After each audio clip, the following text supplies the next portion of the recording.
The year 1910 was a turning point in the design history and influence of Cartier. Inspiration was to be found everywhere.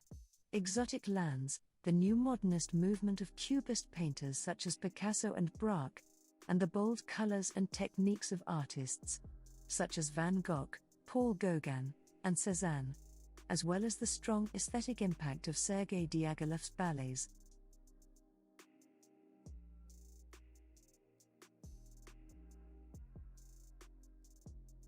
Cartier's Art Deco pieces are characterized by vivid colors such as coral, jade, and lapis, and contrasting opaque and translucent materials such as onyx and diamonds.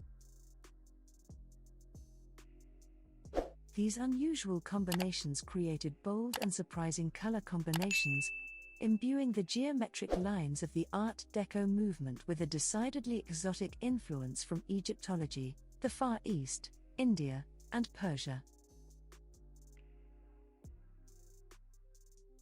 While this pioneering style was being produced well before the outbreak of World War I, the movement was not formally recognized until the 1925 Exposition Internationale des Arts Décoratifs et Industriels Modernes, from which the term Art Deco came from. Cartier's brilliant display at the exposition was notable not only for its sumptuous jewels, but also for the fact that they were the only jewelers, of approximately 400, to exhibit with the fashion houses in the Pavillon de l'Élégance, rather than with the jewelers in the Grand Palais. This choice further underscored Louis' firm belief in the unity of the decorative arts. Hans Nadelhofer sums up this synthesis: "At this period we should not forget that the contacts between the arts and crafts, theatre, literature, and soon film, were manifold, vigorous, and taken for granted, and that they yielded undreamed of possibilities of inspiration."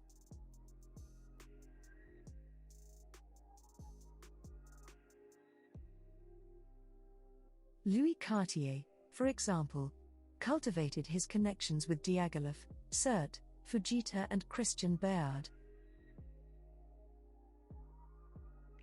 He knew the most talented innovators in fashion and decor: Jacques Doucet, Jeanne Toussaint, and Coco Chanel.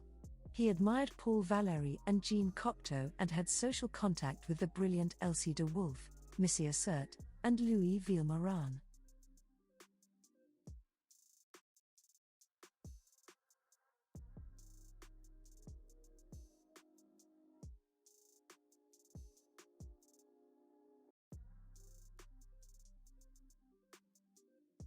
The influence of ancient Egypt had been a factor in the world of art and design since the 18th century. The opening of the Suez Canal in 1869 furthered this interest, as did the 1911 Franco-Egyptian exhibition at the Louvre. Cartier's early Egyptian-inspired pieces used scarab motifs, lotus blooms, and other recognizable symbols wrought in lapis, turquoise, and garnet, highlighted by pearls and diamonds. Pieces in the early 1900s include stylized motifs worked in platinum with diamonds and onyx, and punctuated with designs made of caliber-cut emeralds, rubies, and sapphires. Following the exciting discovery of Tutankhamun's tomb by Howard Carter in 1922, the interest in the Egyptian style greatly intensified.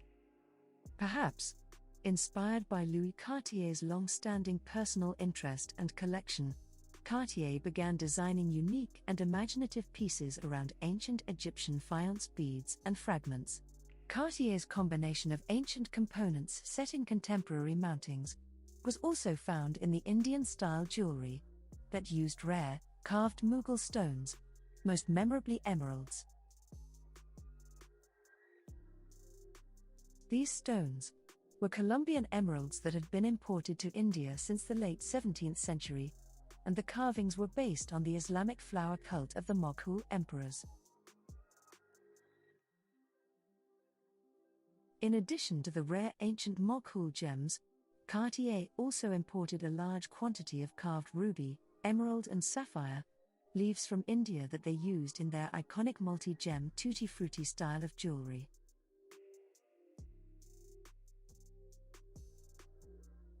From the first piece produced in 1923, Tutti Frutti has retained its popularity and is still highly sought after today.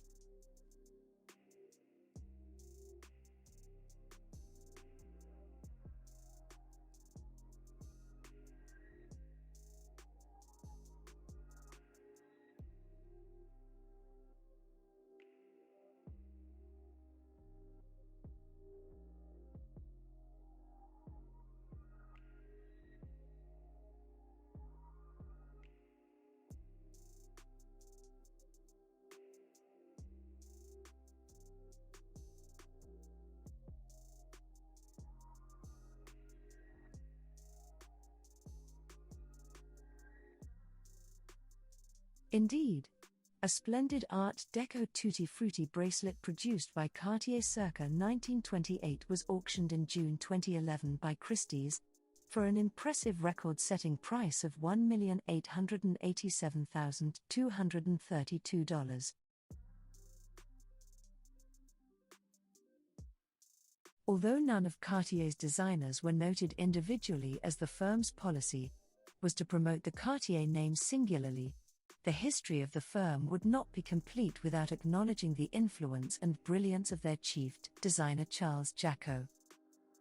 While many of the Cartier design archives are unsigned and difficult to attribute, a number of Jacqueau's designs have survived, descended from his personal collection. He joined the firm as a young artist in 1909, and is credited with creating some of the most innovative and artful pieces of the teens and 20s. Taking design inspiration from numerous decorative motifs originating in Egypt, Islam, India, China, and Japan, Jacqueau's interests and inspirations were eclectic and original. Jacqueau found inspiration during his various travels to Italy, Morocco, and Spain, as well as closer to home in the varied exhibits at the Louvre, and the striking costumes, colors and movement of the ballets, particularly their use of the vibrant combination of blue and green.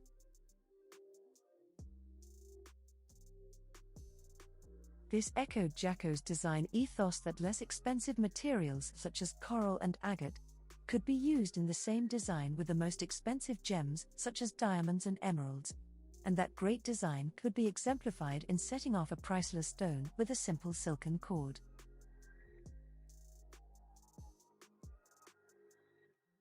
In 1914, Cartier introduced a diamond and onyx watch with a design by Charles Jacqueau, which was the first of their jewels to feature the peau de Panther style.